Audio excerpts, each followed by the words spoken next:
Ibinahagi nga ng isang Facebook page ang nasabi nga pong 4 na issue na ngayon na ay ginugulantang ang Pilipinas.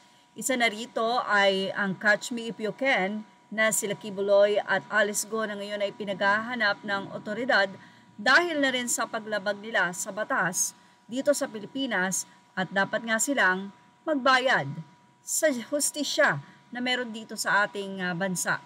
Si Alice Go bilang mayor ng Banban na naging kasabwat di umano ng Pogo na ngayon ay disbanded na rin dito sa Pilipinas.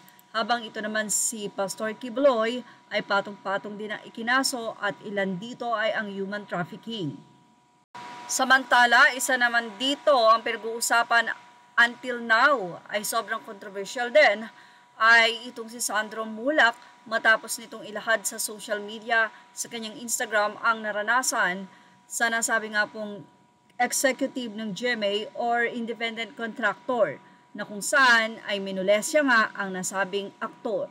Sumunod naman na viral sa social media ang pinag-uusapan na aklat ni Vice President Sara Duterte na tinutuligsa naman ni Senator Riza Hontiveros dahil tila 10 milyong piso ang ilalaan na budget para sa pagprint ng nasabing textbook or aklat na ito na ngayon naman ay hindi naman yata nagawa. But anyway, ang pinakahuli natin ay siyempre ang Yulo family.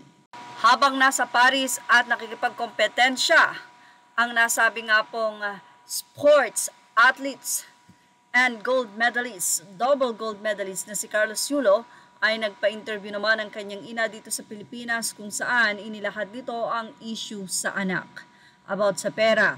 After nito ay nagsalita itong si Carlos at doon na nga sinabi ang mga dahilan kung bakit nagkaroon siya ng boundaries.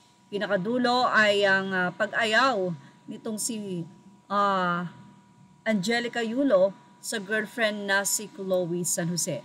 Dahilan upang mabash ang dalawa, ganun naman din si Angelica Yulo or si Mrs. Angelica Yulo.